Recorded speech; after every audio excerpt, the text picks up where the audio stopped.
you, sir. Sir, over to you. Thank you, Mr. Chairman. I begin with, I'm benefiting from Dr. Siddharth's this presentation because that has already ushered in a certain awareness. Now, I'd like to say that in September 2014, when Prime Minister met Obama in New York, they agreed to continue to work towards India's phased entry into the nuclear supplies group, the missile technology control regime, the Wassenaar arrangement, and the Australia deal. And at that time, the US President affirmed that India meets MTCR requirements and is ready for membership in the NSG, and he supported India's early application and eventual membership in all four regimes.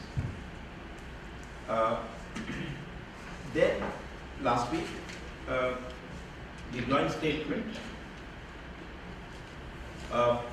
it goes a little further, and para 51 of the joint statement says, in a further effort to strengthen global non-proliferation and export control regimes, the President and the Prime Minister committed to continue to work towards India's phased entry into the nuclear suppliers group and the four regimes are mentioned. And then the President reaffirmed the US position that India meets MTCR requirements and is ready for NSG membership, and that US supports India's early application and eventual membership in all four regimes. Now this is, I just quote these things for easy capture because it is topical, it is there. But next the question is, what are these things? What is NSG, what is Australia Group, what is MTCR, and what is Wassenaar? And my last bullet is globalization and technology controls. So I'll begin with what are technology controls. When the NPT was done in 1968, it was the first attempt internationally to have non-proliferation, which means those who have it will keep it, those who do not have it, they either don't acquire it, and if they acquire, then they have to be subject to controls. And India, as you know, did not sign the NPT. But that process was started by the entry into force of the NPT in 1970.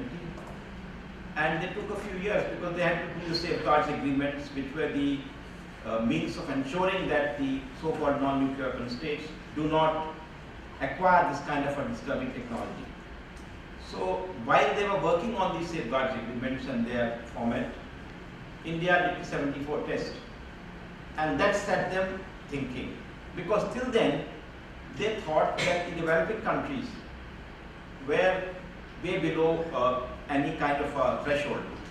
And the NPT was essentially a means to ensure that both US and the Soviet Union, their allies do not cross the Rubicon.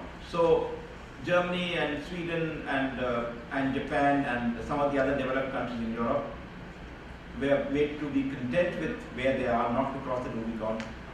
And the Soviet Union also made sure that the GDR or Bulgaria and any of these other East Bloc countries don't cross. So they were not worried about the developing countries because they thought China has crossed, but they didn't value India very much at that time.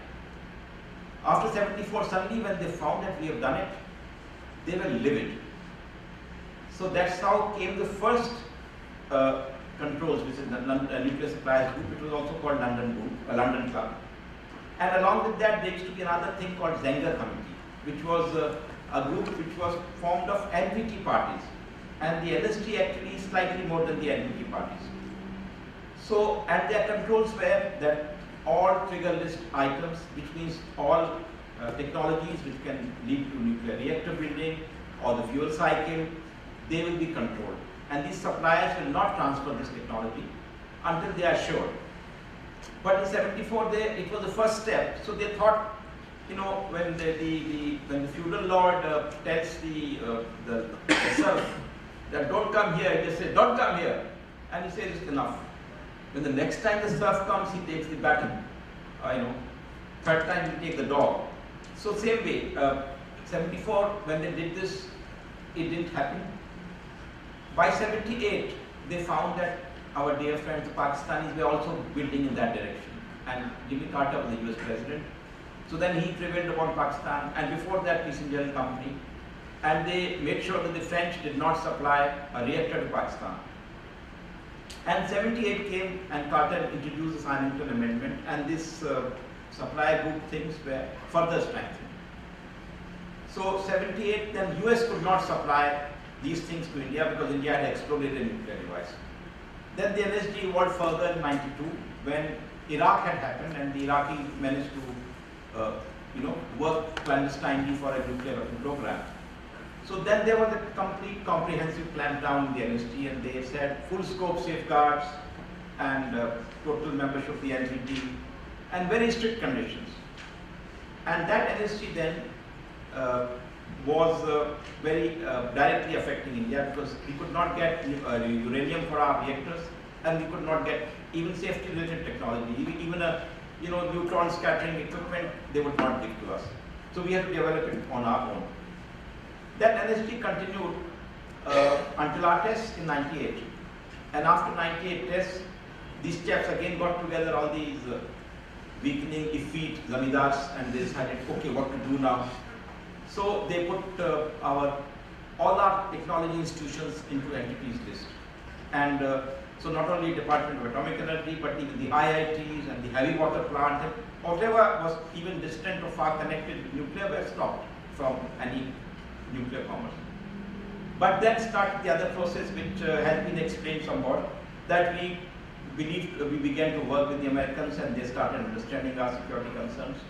So those concerns and those understandings, as Ambassador Rakesh described in some detail yesterday, that got the Jaswant dialogue and subsequently dialogue between Vajpayee and Bush, and then Manmohan Singh.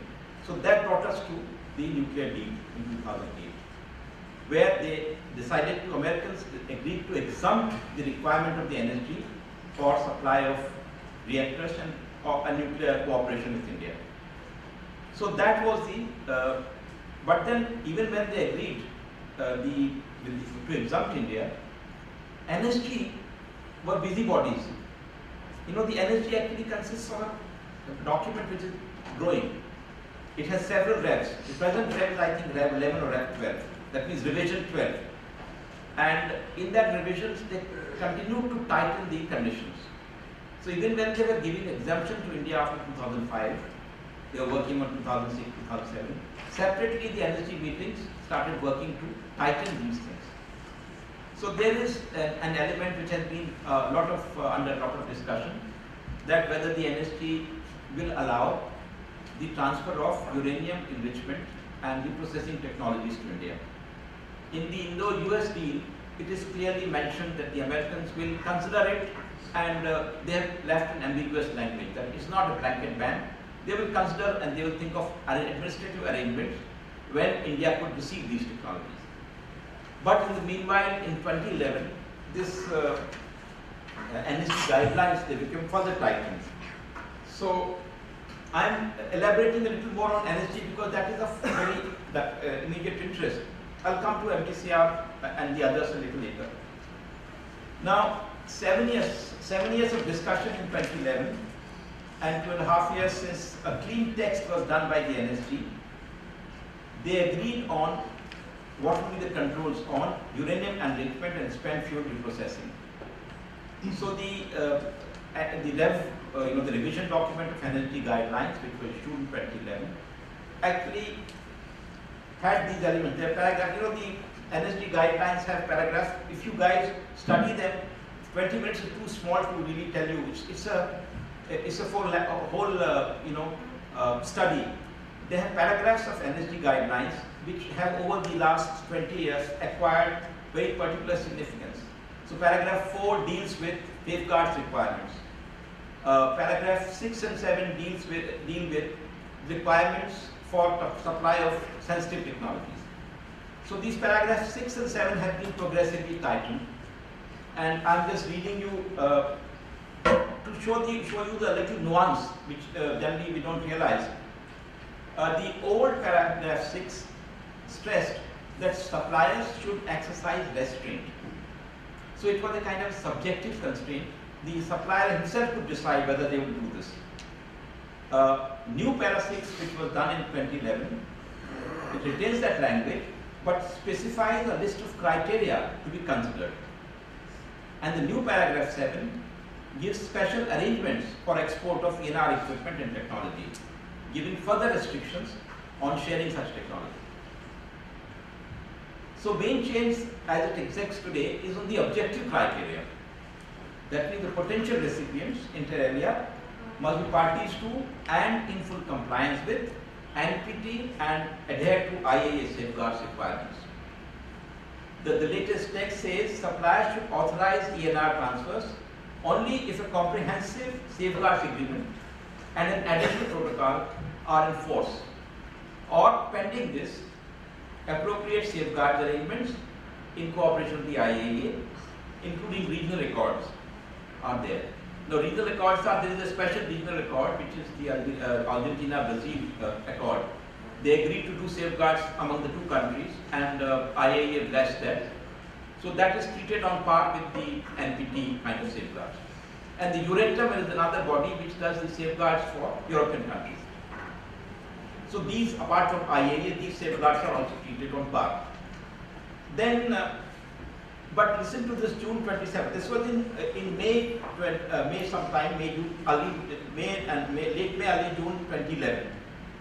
In June 27, the US State Department spokesman made some interesting observations.